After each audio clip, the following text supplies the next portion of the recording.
Okay, back with Jim Flannery. He's texting away while we start the episode here. And we had a phenomenal outreach of people who enjoyed the Businesses I Love episodes. We've done 2 of them so far. I think before this one will release, we'll have done 3, where we basically talk about some businesses that we think are opportunities, why we think they're opportunities, and why I love them, which is why they're on the Businesses I Love page of my website, which is sweatystartup.com if you go to Businesses I Love. But we got Jim here who disagrees with me on a lot of things, which is fun. And we're going to talk about businesses I hate and why I should love them.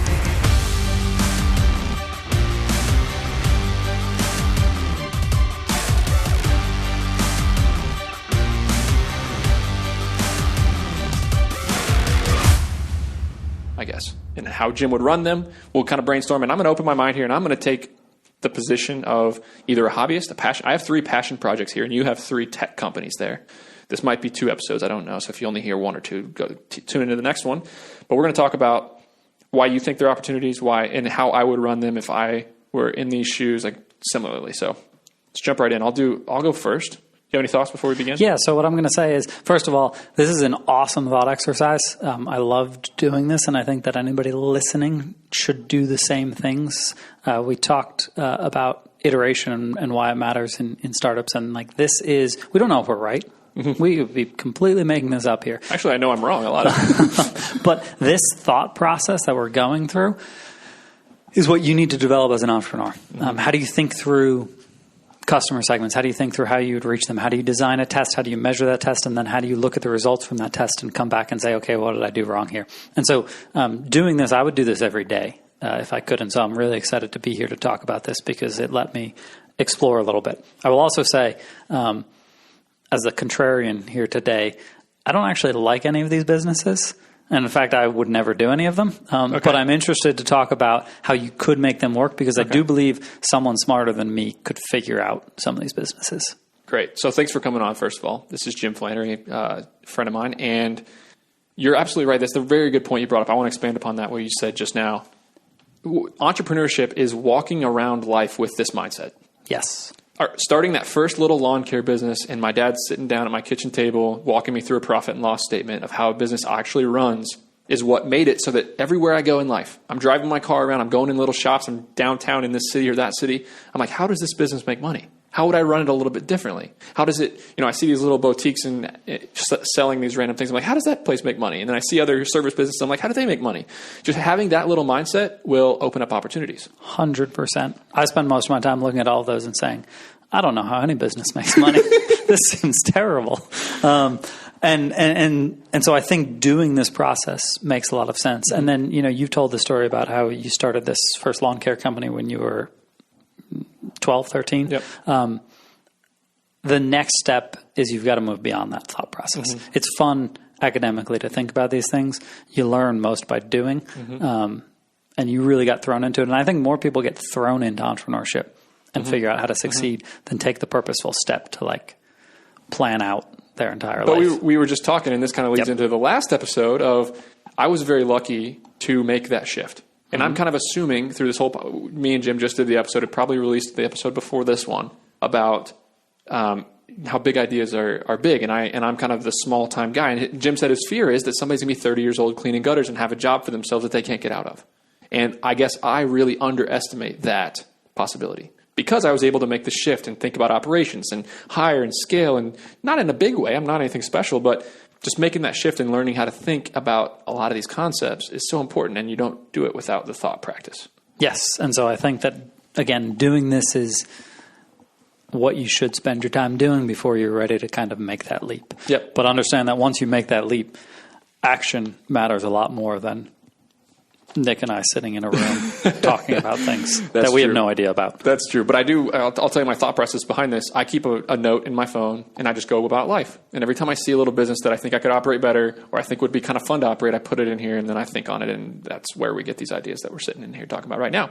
So if you are an entrepreneur out there and you're doing similar, hop on the phone. We'll do this same exercise. But let's get started. So the first little thing that came about was online yoga instruction. And I texted Jim about this last night. I said, tomorrow in our call, I'm going to do a little spiel on online yoga because My wife really wants to find a yoga class. I want to find a yoga class as well, but there's none in the early mornings in Athens. Nobody offers yoga in the mornings in Athens. And I was like, well, can we just get somebody to get up on the screen so we can have a little class, right, one-on-one, like one-on-one live? And Jim's like, yeah, I just got done with day 2 of yoga with Andrea. Adrian, right? Adrian, yeah, I don't even know who it is. Tell us about this girl. Yeah, so started a YouTube yoga channel, and I think that this highlights one of the key concepts about why these sort of niche, obscure businesses work. Started an online yoga business, I believe it was in 2011 or 2012. Timing matters. There was an interesting sort of confluence of YouTube and marketing channels and no real yoga instructors online at that time, which allowed her to carve out a niche. I think she has something like 4 million subscribers on her channel. She released day 0 and then day 1 of yoga just the last. She's doing a 2020 series, basically. Yeah. Every day of the year she's going to do a yoga. I think it's just for the month. Okay, gotcha. When we 350,000 views in 2 days, 454,000 when we finished last night I guess I looked a little earlier. That's insane. Yeah. Off of a subscriber base of about 4 million people. So within the first day of her releasing that video, she had 10% of her sort of subscriber base already watching this video potentially. And so there's something to be said there. Now, I think where you're going with this is that there are 1,000 people just like her who have tried to also do this and have 10 subscribers. Well, the reason why I like this, and it's on the Businesses I Hate page, but the reason why I like it is because none of the people who, all 3 of these are passion projects. I have on my list here a musician, an in-home chef, and an online yoga instructor. They're all passion projects. A lot of people love this stuff. A lot of people want to be doing it, but nobody knows how to sell. Nobody knows how to find customers. We were just talking to Callie at the end of the hall. She started a wedding photography business, and she found success because wedding photographers are maybe really good at their craft, but they can't necessarily sell. So I see this as a business that, okay, I can live wherever I want. I can baseline my expenses. I can maybe even live in Thailand or, Chiang Mai and spend no money and teach people yoga in their kitchen, in their home, high-end clients for $50 an hour that are willing to get personalized, not necessarily a YouTube channel. I think building a YouTube channel would be virtually impossible now if you're starting today, unless you got really creative. But actually providing the service yourself, face-to-face with these customers, I would pay for that. I would buy that for myself. My wife would love it. It would be really cool to sit in our living room so we're not commuting to a yoga studio, and we have our own yoga instructor right on the screen to do it. And I think if I was growing this business, it'd be really easy to find a lot of other really passionate people who are good at yoga that don't need a lot of money because, yoga instructors maybe don't make that much money, that you could pay $17, $18 an hour, get a lot of clients for them, and make $10 or $15 a hit all day.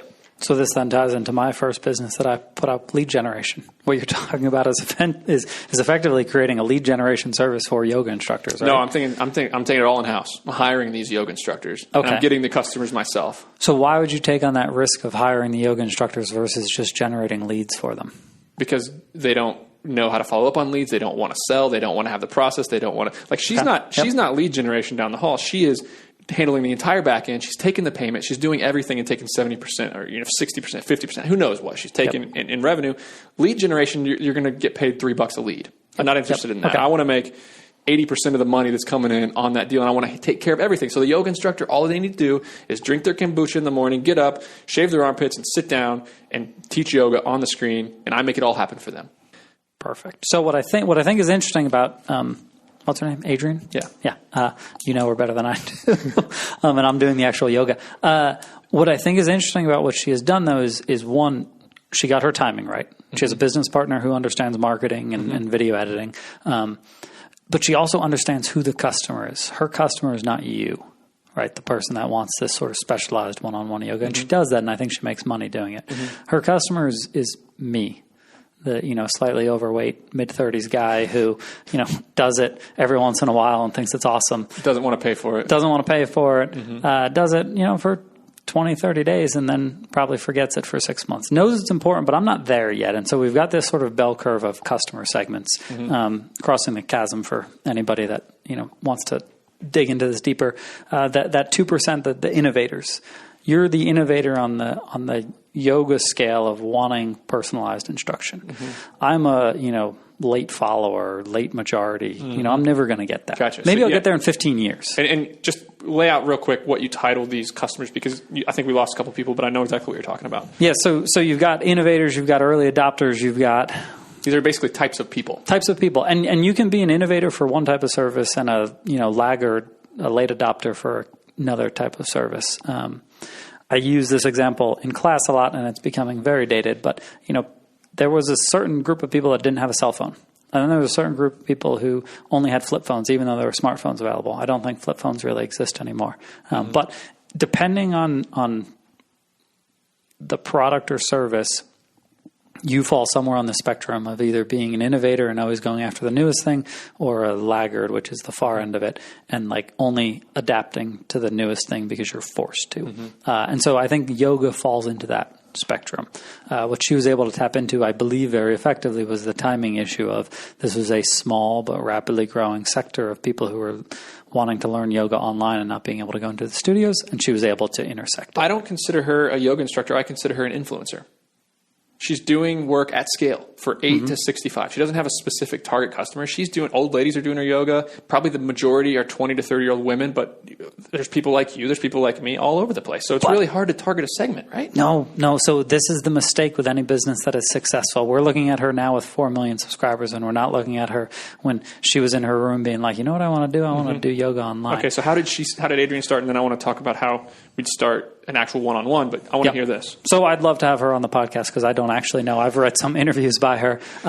I think her first yoga video that she said she put up was something about like yoga, weight loss for yoga or something. So she was targeting a very specific group of women who I believe she felt like she was at one point, which was insecure about their body, so didn't want to go into the yoga studio because that's awkward and, you feel uncomfortable. And so she was doing it. And she said she felt uncomfortable with that branding because that's not what she wanted to be, but that was the initial marketing advertising. But this target. was 2011 YouTube when there were way less people. It was easier. Like she probably just showed up number one on if somebody typed in weight loss for yoga. Like Guess what? Life is unfair, Nick. It was a different ballgame. Absolutely. I'm saying that's not a business I want to be in. Right now. Absolutely. I don't like the influencer model where you're just banking on, finding a viral, posting some. Back in those days, 2011, you could be a photographer and post really pretty pictures on Instagram, and then boom, you'd had a ton of followers. Nowadays, Instagram's making you pay. YouTube's making you pay to reach these people. This is the fun of this thought exercise, which is maybe yoga is terrible, but what's the thing like yoga? What's the next platform? Are you on TikTok figuring out the sort of monetization strategies? Are you on Snapchat? I'm going to date myself real quickly here. That's my ceiling. But it's like what she as an entrepreneur was good at was recognizing that these new platforms were bubbling up. And YouTube wasn't new at that point, but what she was doing was novel at the time. And that's a piece of being successful. And I think you discount that when you talk about your sweaty startups. Even if you're doing a mobile mechanic service, you have to adapt to the way we do business in 2019. You have to have text messaging. You have to have alerts that say, hey, I'm on my way. And you have to have online billing. Jobber, by the way. Shout out to Jobber. So, I think what she did was, and this is not to discount her success, but figure out the timing of it and nail that very successfully to where she is now defensible. She's a big bad company now. But could you start this online? I think so. In the one-on-one model that you're talking about. Yeah, I think that, and this is not just yoga. I mean, I had a concept, actually won an entrepreneurship competition in college with track and field and running training. Because I think about passion projects where some people dedicate their lives to it, but then they're never able to monetize it. I think about the NFL, all the people who are so knowledgeable about football and training, but are never able to play in the NFL. So that's why you can find assistant coaches for college teams for extremely cheap who are good coaches, right? You look at track and field and running. You have a ton of world-class athletes that are never able to earn money. So you put these people who are really, really good at yoga, really, really good at track, put them behind a computer screen and get the wealthy 5% of people that want to pay to get that kind of one-on-one personalized training and make it happen. Link those people. And I think that the people that succeed at that figure out that they need to narrow their customer segment. I would narrow it. So let's talk about how we would narrow this. For running, I say you're Galen Rupp, but the smaller version of Galen Rupp who never got famous. But you're really good at training. You know training plans inside and out. And people know your name. Like all these high schoolers know your name. You would get face-to-face with them. I would target high school kids whose parents have money. that want to get a scholarship and run at Princeton. So I'm going to talk to the guy who went to Princeton on a track and field scholarship and went to it and did it. And I want to get face-to-face with him, and I want him to lay out my running plans and talk to me about my diet and talk to me about everything. And I want to talk to him for half an hour a week, and I'll pay $150 a week for that. And so who is your customer? The customer is the parent of the kid. Good. And so I want to be explicit about this because I think that this is what most of us miss. Your advertising, just like the yoga is maybe the husband. Yep. And so this is funny that you bring up this online running coach because my younger sister who lives in San Francisco actually has an online running coach. Mm-hmm. As a former competitive athlete, I would never hire an online running coach. Her, as never having been a former competitive athlete, hired one immediately. Mm-hmm. And this doesn't mean that online running coaches work or don't work. It just means that if they targeted me, they would waste all of their money. Because I'd see the ad and I'd be like, oh, cool. And I'll click on it. I'll probably waste the guy's time and have an interview and figure things out, right? She has a very specific goal. She wants to break a certain time in the marathon. She's been doing it for 5 years, and she feels like this is the time now to spend it. And so I think that targeting her is the challenge. And so I would take that online running coach and I would say, no, you want to target the 25 to 35-year-olds who aren't yet ready to give up on their athletic prowess, who are targeting a specific goal. And those people are probably easy to find because you can find them at the major marathons, all condensed in one place. At the end of the pack. Yep. Well, no, not at the end of the pack. So I think my sister ran like a 3:20 marathon. Oh, that's fast. Which is, pretty good, right? And so she wants to break 3. And so you're looking, again, I think you're looking for those people that aren't ready to give up on their athletic prowess. And so the women who maybe run from 3 to 3:30 and the men who are maybe 2:40 to 3:10, and they just want to get 5 minutes faster. Why? You and I may not be able to understand that. I don't understand anyone who runs a marathon. I've run marathon distances. This man was a competitive runner at Princeton. Competitive cross-country runner. I have run 20 plus miles in a day. Would never in my mind think, what would be fun running a marathon. And so narrowing down to a 28-year-old woman in San Francisco who has run a 3-minute to 3:15 or a 3-hour to 3:15 marathon at one of these 5 marathons seems scary. Guarantee you'd find more customers doing that than just trying to put an ad on Facebook and say, anybody who wants a running coach, come find me. Yep, you're absolutely right. And so there's so many areas that I would want to go with this. Another one that I can think of is these Spartan obstacle courses. The professional obstacle course racers don't make very much money. So you have these people who would love to get paid $30 for an hour for consulting, and you could charge the customer who is a rich 35-year-old who's into obstacle course racing, would love to pay $150 to get in front of this famous guy who's going to tell me all about how my training goes and write my plans for me. And this is probably an even better way to think about it, the way that Nick is going down this road, because he has created another sort of – some marathons are cheaper, and you don't need a lot of money. As soon as you've taken the step to these Spartan races, you're starting to spend what a lot of us would consider irrational amounts of money. $300, $400, $500 entry fee, plus all the equipment, plus the travel, plus the hotels. It's crazy. And so then all of a sudden, a $10 a month fee doesn't sound a lot. And this is everybody is price sensitive like this. What is expensive to one person may not be to another based on their prior behavior. And so this running example is a great one where you can run for almost nothing. A tiny pair of shorts and a junky pair of shoes, and you can be out the door running. And yet people will pay thousands of dollars a month to run. Go find those customers. I would partner with a ex-washed-up famous athlete who needs money that has influence, and I would run ads on letsrun.com. And I would go to the marathon. I would go to the marathons. Yep, and hand out cards. A ton of cards. Not scalable. If you do that for the rest of your life, you're never going to have a big business, but that is the starting point. Yeah, exactly right. And then you figure out, okay, based on what I've learned at these 5 marathons, how do I go to 10, or how do I figure something else out that allows me to take the next step? Yep. But that cycle of iteration there has to be happening daily. You've got to be at a marathon every day. You've got to be at a training camp. You've got to be... if you wanted to target, it all depends on who you want to target. I would also target parents of kids, because parents will spend God sums amount of money to get their kids scholarships and get their kids into school and get their kids better at sports. I mean, the amount of money that people will spend in any sport where the return on investment is horrible to get their kid better at baseball, to get their kid better at football, to get their kid better at swimming, running, whatever it is. I would partner with a guy like Kyle Merber who went to Columbia and ran a sub 4-minute mile. And I'd say, Kyle, you went to an Ivy League school. You have everything you want in this world. Let's get kids who want to be you, and let's link Kyle Merber with those kids on a screen call that you could charge as much as you want to parents who live in New Jersey that want to spend the $3,000 a month to get their kid better at running. And this is why entrepreneurship is fun. Because my argument here would be you do one and then you do the other. You don't do both at the same time because you will confuse the hell out of yourself. Absolutely right. But if you could test both of these in a week's time span, design a test, go out and test it and figure out where you're getting better results, then you dive deeper into that one. But one of your limiting factors as an entrepreneur is time. And if you try to do too much all at once, you fail. I would not build a big fancy website. I would use Google Hangouts. And I would use Google Sheets for the training plans. I would not overthink any of that. I'd buy a $5 domain hosting a month, put together just informational pages with pictures of the athletes that you call up and convince to let them list themselves on your website, and then go find customers right then. You don't need an app that sends training plans or nutrition plans or any of that stuff. You can figure all of that out as you go along and as you figure out where people are having a problem. So the reason I'm scared from the high school parents is because I actually am working with a team right now who is doing this for high school parents, partnering with actually collegiate athletes because of all the changes in the NCAA rules. And it's shocking. They can do it now. They can. They can get paid to consult now, based on their resume as a college athlete. I guess it's a blurred line. There's a blurred line, and the way he has figured out how to do it is novel and interesting.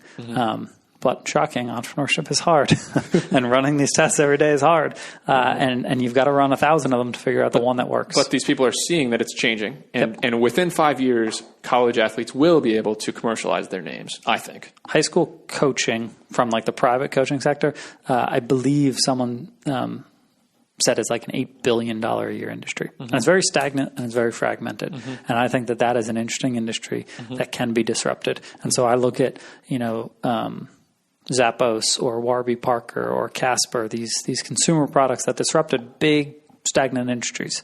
There's not all of a sudden a rush on mattresses, and yet these online companies have figured out how to do it. There's not a rush to have a whole bunch of new high school kids getting coached, but someone who is smart can figure out how to consolidate a piece of that $8 billion market. And it's not going to be easy, but it's doable. And this could be piano lessons. This could be guitar lessons. This could be academic counseling. This could be online tutors. We're talking about 50 different concepts to try that are all huge commercial options right now. And my takeaway is that all of them fail because the people that start them either try to target too broad of a customer segment or try to put too much infrastructure in place to begin with, and they don't just listen to the customer who has the biggest pain, the high school kid who really needs a scholarship, or the parent who needs to get a scholarship for their kid. That was my sale with in the pitch competition in college was, hey, look, I am a Ivy League decathlete. I know how to do 10 events. I can train a lot of kids to do track and field, period. And I have a network of other decathletes that parents would love to get their kids face-to-face with. That's my one little niche, and I'm going to focus on just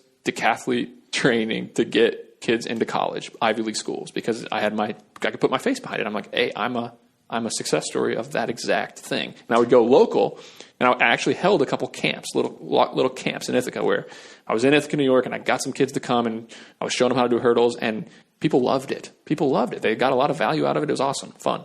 And I think, so there's a concept called an earned secret. What is the thing that you learn that nobody else knows about this industry? You are circling around, I think, one of the earned secrets that this team that I'm working with, that I'm not going to share on this podcast, learned from the exact story that Nick just told, around the actual problem being solved is not training the kid to be a better decathlete or runner. And so I'm just going to leave it there. But I think that as you get in front of your customers, you find out these nuances and these interesting things. Awesome. And so you've got to figure out that usually the problem that you believe you're solving is not the actual problem. I don't need my chimney cleaned, to go back to my chimney cleaning example. I need to have a fire in my fireplace when my parents come because it's Christmas and they want a fire. And you don't even need that fire. You want to show your parents that you have a warm and cozy environment, and you want them to feel comfortable and have fun, and you want everybody to have a good time. Perfect. Yep. Nobody needs a drill bit. Yep. People need a hole in the wall. Nobody really needs a hole in the wall. People need a place to hang the shelf. Nobody really needs a shelf. They need a place to see a picture of the person that they love. And this goes down the rabbit hole of absurdity at some point, right? Where you got to just kick someone out of the room. Everybody's selling love. Yep. But the people that really succeed and grow businesses understand that deeply. Well, we are 24 minutes in, and we've only done the first business on the list, but this is fun. Yeah, this is a blast. Okay, so that's the end of episode 1 of 6. Online yoga. How to start an online training business with Nick and Jim. A business Nick loves to hate, but would love to run. And a business that neither Nick or Jim have ever done. And we don't know what we're talking about. I pitched it.